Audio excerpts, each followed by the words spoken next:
현대사회는 걱정과 염려로 가득 차 있습니다. 건강, 재정, 관계, 그리고 미래에 대한 불확실성은 많은 사람들에게 무거운 짐으로 다가옵니다. 여러분에게 염려되는 일은 무엇입니까? 한 가지 일이 끝나면 괜찮을 줄 알았는데 또 다른 크고 작은 일이 생기고 또 다른 염려가 생기는 것은 왜일까요? 염려 없이 사는 방법은 없을까요? 성경은 우리에게 염려에서 벗어나는 분명한 길을 제시합니다. 이 주제를 성경적으로 살펴보고 말씀의 예를 통해 하나님의 방법을 나눠보겠습니다. 먼저 염려를 주님께 맡기십시오. 성경은 우리에게 염려를 주님께 맡기라고 명령합니다.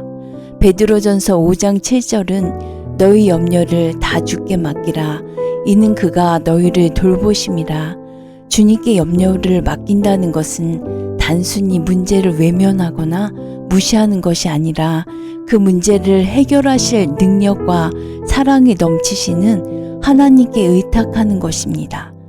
내가 이 염려를 해결해 보려고 인간적인 노력을 열심히 해보지만 한계가 있다는 것을 깨닫게 하십니다. 그래서 우리는 기도밖에 없다는 말을 하죠. 내가 해결할 수 없는 문제들이 점점 많이 일어납니다. 이 말씀의 핵심은 하나님께서 우리의 필요와 상황을 이미 아시며 우리를 돌보시겠다는 약속을 믿는 데 있습니다. 맡긴다는 것은 내가 모든 것을 통제하려 하지 않겠다는 신뢰의 고백입니다. 염려가 몰려올 때 하나님께 기도로 나아가 구체적으로 말씀드리고 그 결과를 주님께 맡기는 연습을 시작해 보십시오. 또 하나님의 평강을 구하십시오. 빌립보서 4장 6, 7절은 염려에서 벗어나는 또 다른 중요한 원리를 제공합니다. 아무것도 염려하지 말고 다만 모든 일에 기도와 간구로 너희 구할 것을 감사함으로 하나님께 아뢰라. 그리하면 모든 지각에 뛰어난 하나님의 평강이 그리스도 예수 안에서 너희 마음과 생각을 지키시리라. 이 말씀에서 우리는 염려를 극복하는 세 가지 열쇠를 발견할 수 있습니다. 첫째, 기도입니다. 염려가 몰려올 때 그 생각에 머물러 있지 말고 그것을 기도로 전환하십시오. 둘째, 간구입니다. 간구는 구체적으로 하나님께 도움을 요청하는 것을 말합니다. 나의 상황을 다 아시기에 간구할 필요가 없는 것이 아니라 내 입술을 통해 주님께 아뢰기를 원하십니다. 영혼의 대화를 기뻐하시기에 구체적으로 간구하며 영적 대화를 통해 우리의 마음을 올려드리고 하나님의 음성도 들려주시면서 지혜를 주십니다. 셋째는 감사입니다.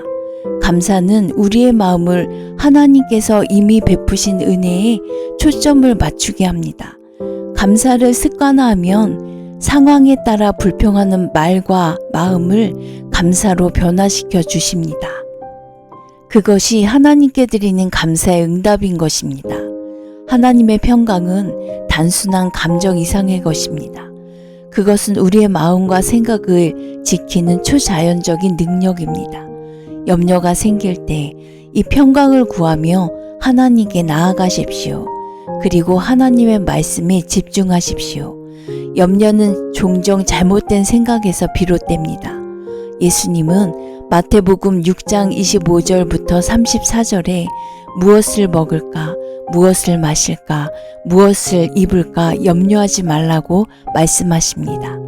대신 먼저 하나님의 나라와 그의 의를 구하라고 하셨습니다. 염려는 우리가 우리의 필요를 채우는 문제에 집중할 때 더 커지기 쉽습니다. 그러나 하나님의 말씀은 우리 필요가 아닌 하나님의 약속과 그분의 성품에 집중하라고 가르치십니다. 매일 말씀을 묵상하며 염려 대신 믿음을 선택하는 훈련을 해보십시오. 또 믿음의 사람들의 본을 따르십시오. 성경에는 염려를 이겨낸 믿음의 사람들의 예가 많습니다. 그중 하나가 다윗입니다. 다윗은 많은 위기와 어려움을 겪었지만 시편에서 그는 반복적으로 자신의 염려를 하나님께 맡겼습니다. 시편 56편 3절에서 그는 이렇게 고백합니다.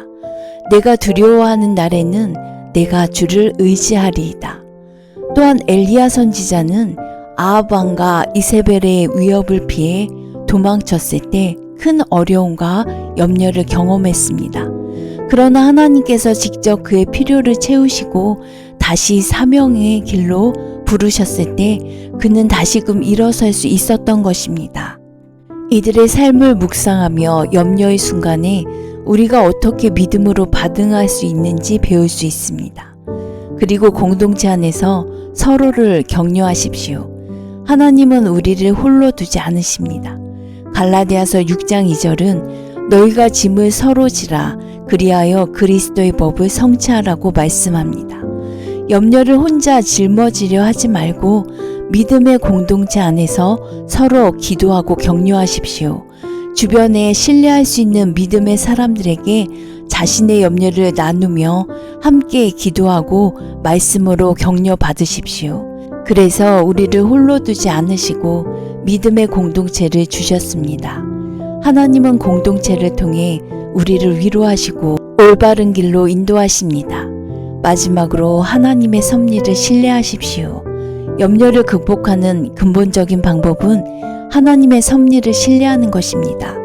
로마서 8장 28절은 우리가 알거니와 하나님을 사랑하는 자, 곧 그의 뜻대로 부르심을 입은 자들에게는 모든 것이 합력하여 선을 이루느니라고 말씀하십니다. 우리의 상황이 아무리 힘들어 보일지라도 하나님은 모든 것을 합력하여 선을 이루십니다. 선하신 하나님은 당장은 절망적인 상황같이 보이고 다 끝난 것 같이 생각될 수 있지만 모든 상황에서도 하나님은 상황을 바꾸실 수 있는 유일한 전지전능하신 분이십니다. 그분의 계획과 시간표를 신뢰하며 하나님의 선하신 손길을 기대하십시오. 의심하지 말고 믿음으로 기도하십시오. 하나님께서 하십니다. 결론입니다. 염려는 우리의 삶에서 피할 수 없는 현실일 수 있지만 성경은 분명히 말합니다. 우리는 염려 속에 머무를 필요가 없습니다.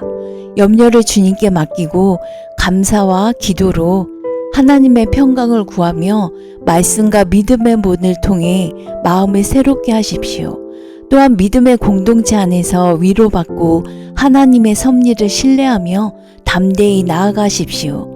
이 과정을 통해 여러분이 경험하게 될 자유와 평강을 기대하며 하나님께서 주시는 평안이 여러분의 삶을 충만하게 채우시기를 예수님 이름으로 축복합니다.